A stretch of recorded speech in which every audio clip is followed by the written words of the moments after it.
हर दिन बढ़ते जा रहे तलाक के केसेस को ध्यान में रखते हुए कोर्ट के आदेश अनुसार एक काउंसलर ने 20 कपल्स को एक सामूहिक मीटिंग में बुलाया।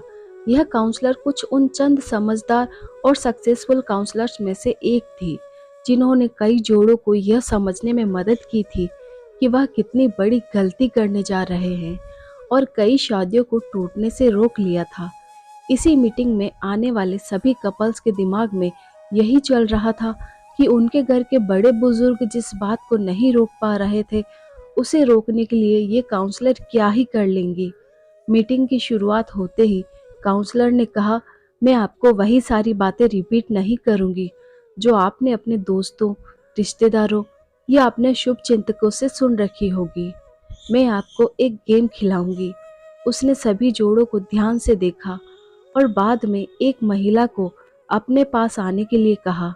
जब वो महिला उसके पास आई तो उसे एक चौक देकर पास वाले ब्लैक बोर्ड पर अपने सबसे करीब 25 लोगों के नाम लिखने के लिए कहा। महिला ने सबसे पहले अपने बेटे का, फिर माँ बाप का, बाद में रिश्तेदारों, दोस्तों और सहकर्मियों के नाम को लिखने के बाद 25वां नाम अपने पति का लिखा।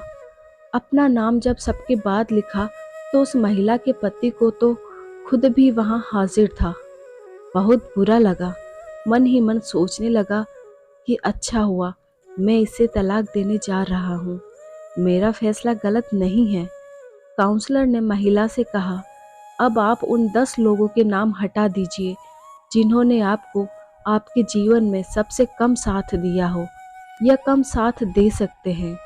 महिला ने कुछ सेकंड सोचने के बाद अपने सहकर्मी और कुछ दोस्तों के नाम हटा दिए।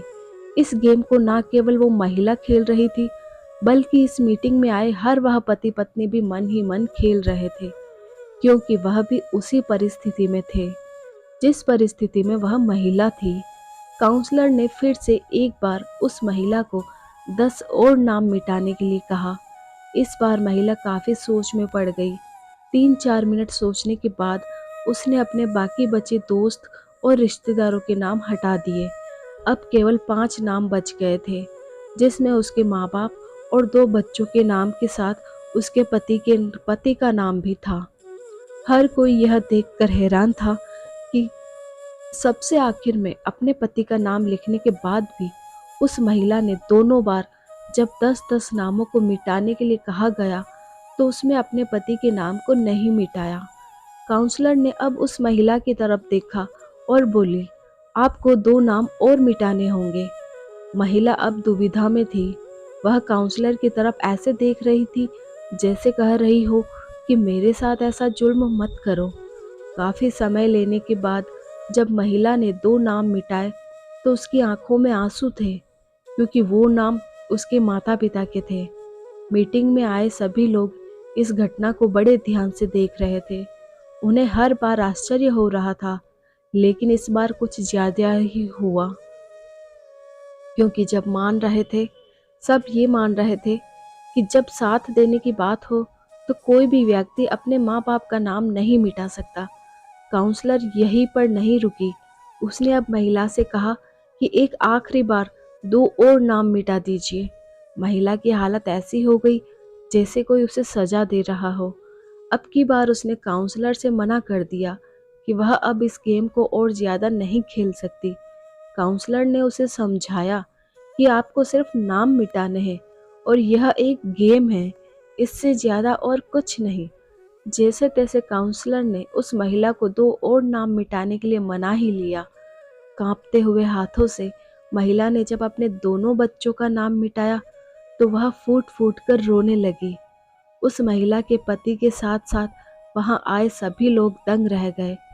वहां आए सभी लोगों का यही सोचना था कि चाहे कुछ भी हो जाए, महिला बच्चों का नाम नहीं मिटा सकती। काउंसलर ने उस महिला को अपनी जगह पर जाकर बैठने के लिए कहा।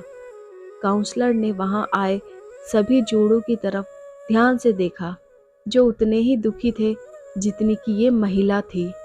काउंसलर ने उन सभी से पूछा कि महिला ने ऐसा क्यों किया।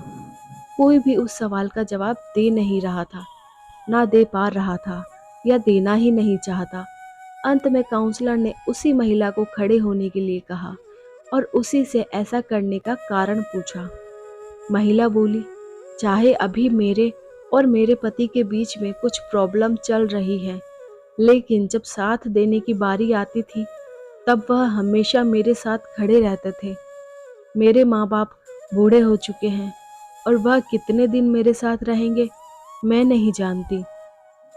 मेरे बच्चे बड़े होने के बाद हमेशा मेरे साथ रहेंगे इसकी भी कोई गारंटी नहीं है, लेकिन हमारे बीच इतना कुछ होने के बाद भी मेरे पति ने मुझसे कहा है कि वह अलग होने के बाद भी जब भी ज़रूरत होगी तब मेरा साथ देंगे। महिला बोली, हम पता नहीं क्यों तलाक तक पहुंच गए। आज उस गेम को खेलते हुए मुझे रियलाइज़ हुआ कि हम दोनों के बीच ऐसी कोई बड़ी समस्या हुई ही नहीं है।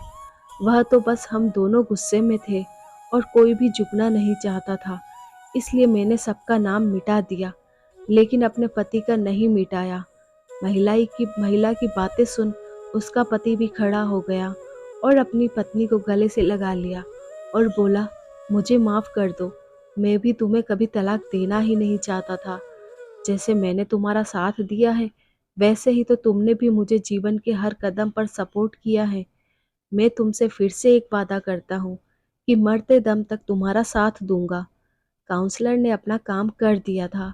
उसने वहां पर आए हर एक जोड़े को यह सोचने के लिए मजबूर कर दिया था कि जो वह करने जा रहे हैं कहीं वह अपने झूठे अहंकार और गुस्से की वजह से तो नहीं है, कहीं वह अपने साथी के साथ कोई अन्याय तो नहीं कर रहे हैं। धन्यवाद दोस्तों। तो बताइए आपको हमारी ये कहानी कैसी लगी? कमेंट बॉक्स में कमेंट कीजिए और लाइक शेयर और सब्सक्राइब कीजिए। Thanks for watching.